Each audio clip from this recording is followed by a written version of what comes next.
£20 coin. Never seen them in my life. So it's from the Royal Mint, so the same place that all legal tender comes from. Have you got any other means of payment at the minute? I don't know. Can I ask why you didn't tell me before you started recording? So when we go to any incident, our tour of duty and our police protocol is to video every incident we go to achieve the best evidence. But you've got to notify the person at the first available opportunity. No, we don't.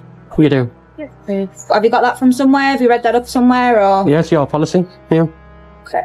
Well, at the minute, we're obviously videoing everything because we've been called to an incident. Immediate response where there's some ongoing issue with payment, whether it's a domestic... 999? Well, that's what's coming as, yeah. Wow. Well, we just didn't know what was happening. There was an altercation in the shop, so we've arrived on that instance. Are you going to give me your name? I'm not, no. Right, okay. Is there a reason for that? Because it's a civil matter, and it's not something that the police can get involved in. To a degree, you're right. It is a civil matter. We can deal with it a different way, but obviously, ultimately, you haven't paid for your fuel. This cop shows right away that she can't handle the situation as soon as she arrives. The auditor sees her body camera right away and asks her an easy question. Why doesn't she say she's going to record? There are no doubts about the rules. As soon as possible, police must let people know that they are being filmed. She doesn't even acknowledge that the rule exists. She flatly rejects it. After that, she makes things worse. She starts to put pressure on the inspector to give her his name. There is no crime going on here. It is a civil dispute between him and the gas store. If no crime has been committed, she has no legal right to ask for ID. No matter if they are stupid or cocky, it's not okay for someone in dress to do that. But they're not accepting that money. But that's up to them to accept it. If they decline... They've obviously run the post office and they've declined that. Ultimately, it's a civil issue, but if you're not willing to give us your details, then how do we know that you're going to resolve the civil issue at a later date? If you're happy to give us your details, then we can look at the civil issue at a later date. But that's a civil issue. That's nothing for the police to get involved in. But we don't know your details, do we? So you could technically escape from here and never come back and never deal with that issue. Then you'd be circulated as wanted for that, won't you? For making off without payment. That's not a police issue at the minute. It is. It is a police issue because you've not paid for fuel. So there's still an offence there of that you've not paid for your fuel. But I have paid. I've gave them. But you've gave them this coin, yeah. Which ultimately they've spoke to the post office and they've decided that it's not a reasonable amount of payment for your fuel. So at the minute we're sort of hands are tied, agree with you on a certain instance of that, but we still need a solution today, whether we take your details and we deal with it at a late date. The police officer knows very well that this is a civil disagreement. But a short time later, she tries to come up with a legal reason to demand identity. She thinks that it can be dealt with later. Police don't work like that. You can't ask for personal information if there is no reason to believe that a crime has been committed. Just because a store is mad at her, she can't magically turn a private payment dispute into an ID check by the cops. She also lied when she said she would give the auditor to the people who asked her to. Wanted markers are not used to find people in a regular civil dispute, but to find criminals, suspects, people with warrants, or people who don't show up to court. Using the threat of going to jail to get people to do what you want is more than just abusing your power. It's an admission that she had no legal grounds to begin with. If she really thought a crime had been committed, she had to look into the legal parts, which included lying, avoiding paying, and planning to avoid paying. The inspector did not do any of those things in this case, though. He stayed, tried to pay, and raised concerns about the way the payment was made. All of these acts are clearly within the scope of civil law. So basically, he's trying to pay with this. They've run the post office and said that it doesn't really exist, you can't pay with that. No. He obviously won't give us our details. I've explained to him to a degree it is a civil matter. However, if he does make off and he doesn't give us our details, we're struggling for any sort of civil issue at a later date. Any details, we're making off without payment. Yeah, so I've explained if he does give us his details and we know where he is and we can contact him at a later date, hopefully this issue can get resolved. No. He's obviously not really wanting to do that at the minute. Because it's a civil issue and it's nothing for the police to get involved in. But you're still going to make off, aren't you? Technically without payment, but if we can get your details... But I have paid. But you haven't... And it is their policy to accept the £20 coin. Has he paid? Policy? No, he hasn't. Right, if you haven't paid, and if you walk out the door now... They've still got the money though. Just let me finish. If you walk out that door now, you are liable for an arrest because we don't have your details. But you don't need them. Well, I do because it's a civil issue. But it's not, because a make off without payment is then a police matter. The second police officer walks in and makes things worse.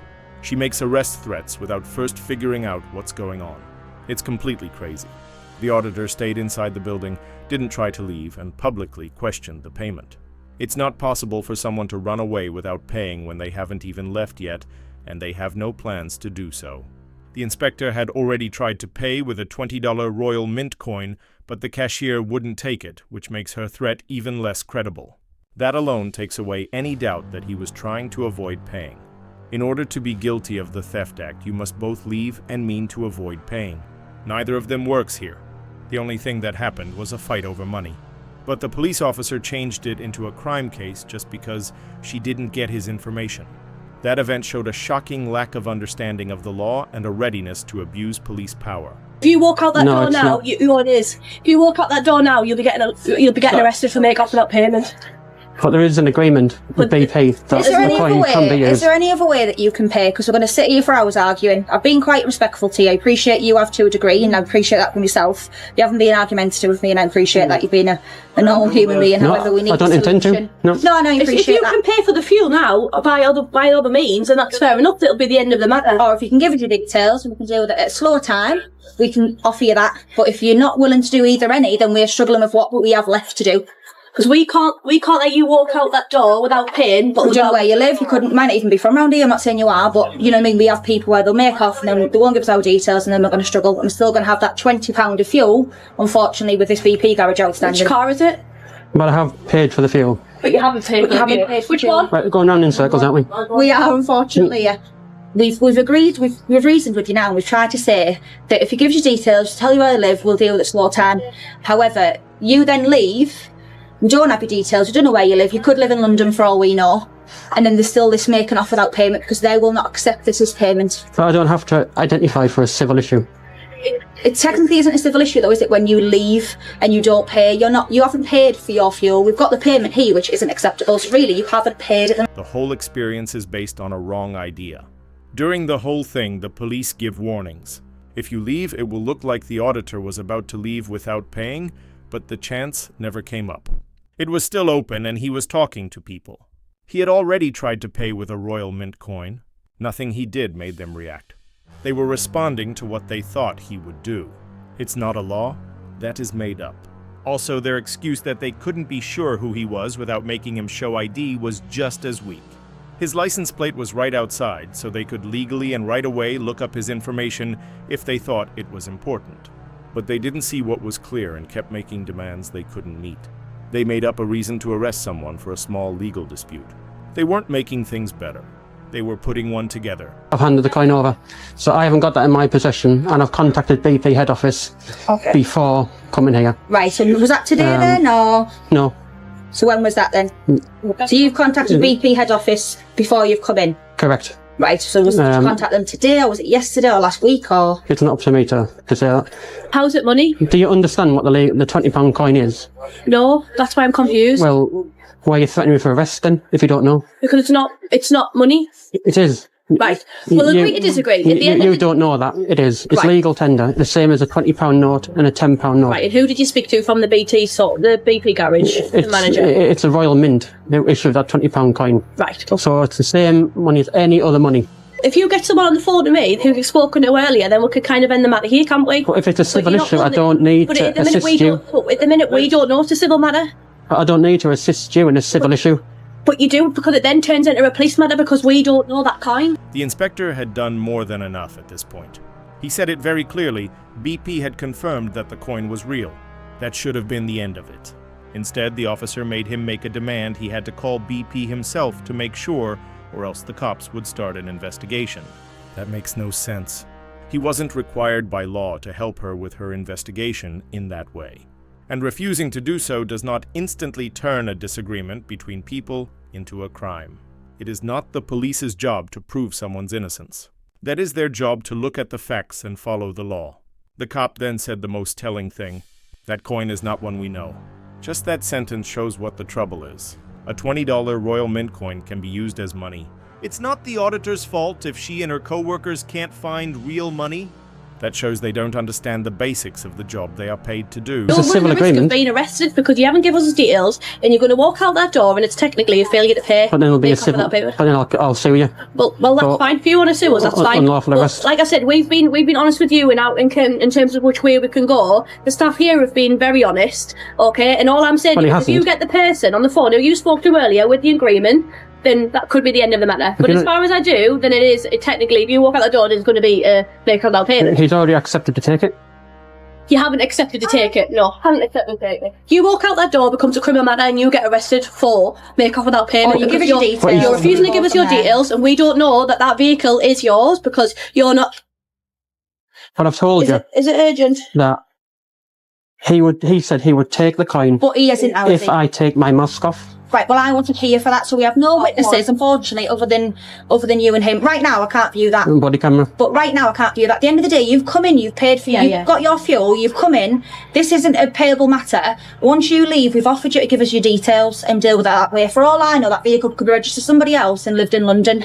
And how are we ever going to trace you? But I don't Once need you to leave assist the you. situation, it is making off without payment. I can't be any more reasonable with you and give you some sort of options that we can go But I with. don't You're need still to assist refusing you. to. Are you offering to give Because the you're wrong. staff, not myself, not my colleague, the staff your name and contact number? No. Right, so we have one option but two will lock you up then. Well, I've got a civil agreement in the background. Fine, you can So- prove that You at can court. I've Yeah, got prove that. that at court That's then. fine. You can prove that at court. Right, well, this moment in time, you're currently under arrest for making off without payment. You don't But I have to haven't- say anything, but I haven't made off. defense. You don't mention one questions in the later line. Oh, anything you do is maybe given evidence. But I haven't made off Assessing though. for your arrest is your confident factual investigation. Okay? But I haven't made off. You're in caution still. And due to the fact you failed to provide details. But I haven't made off. Failed to provide details, yeah. But I haven't made off. Right, are we going to go calmly? Are we going to go quietly? We would go calmly all the time. Okay, well, do you want to walk with us then? Of course. Thank you. Just come with me, sir, please. Have you got anything in your pockets that's going to harm me or you? Just Just take. get them out. It's just a question we Thank ask you very much. everybody. Can we just take your camera off as well, please? This is the turning point from simple failure to clear abuse of power. The inspector is really arrested for running away without paying. He is standing inside the shop and telling them, "I haven't run away." That one line should have been the end of the whole thing. For the crime to happen, someone has to leave without paying. He hadn't left, though. He didn't even try to get away.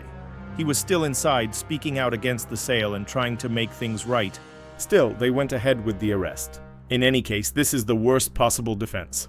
The Stealing Act lists two basic things that must be present. The act of going without paying is a key part. The other thing that is needed is the determination to keep avoiding paying forever. These were not useful in this case. The auditor had already shown a valid way to pay and stayed on the page while the dispute went on. They were well aware that there was no such thing as a crime. Now that Auditor IP has made an update, the ending of this story is totally different. I walked out of those gates after being falsely arrested for using the £20 coin. The Chief Constable has paid out £4,000 in compensation, but unfortunately he did not apologise at any point. They even taken him to court. He went all the way to court, we had the hearing date, and then the Chief Constable saw some sense and paid £4,000 in compensation, but no apology. The case went to court in the end, and the cops lost badly. The auditor got $3,299.99 plus court costs. That's not small change. This is a big loss for the company, all because two police officers couldn't understand a simple legal matter. It shows how weak their case was when it was looked at closely by the law. They knew that they would not be able to defend what they did in court. So they chose the only thing that was open to them. They agreed on something. The auditor says the most important part is that the head constable, who is in charge of the whole force, never said sorry. That they turned over thousands of pounds in public money was an admission of guilt with their wallets, but they were not professional enough to accept it with their words. Their silence sends a strong message. It shows a way of life where keeping face is more important than being responsible, and trusting the public is not a priority. This whole case shows how a small communication mistake can turn into a big crime when police officers don't know much about the law. They should be able to handle a simple legal dispute over a coin. Because of ego, ignorance, and unchecked power, something that should never have involved the cops turned into an unfair arrest. That's not police work. That's being mean in a dress. Plus, the police built their whole case on lies, which makes things even worse. There was a lot of "what if you walk out without paying?" The auditor never tried to get away, but they made up a fake situation and acted it out. This is not following the rules. That's twisting the truth to make up for power they didn't have. That's the main problem here. Too often, fear takes the place of knowledge and threats take the place of understanding. The problem wasn't talked about calmly. Instead, they panicked. First arrest, then explain. But when police depend on fear instead of facts, everyone suffers, not just the target. People lose faith in the whole system because of it. This can happen with any object if it can happen with a coin. Then there is what happened next. Taxpayers got back almost $4,000 in payouts, but not a single word of apology has been said. That quiet isn't just pride. It's a statement of what wasn't said. It's a sly way of saying that they'd rather use money to hide their mistakes than face their flaws. And it makes it clear what the goals are. Not dealing with police actions, but rather protecting the force's image. That's all for the video today. Please like, review, and subscribe if you enjoyed this episode. That definitely helps me keep giving you fair news.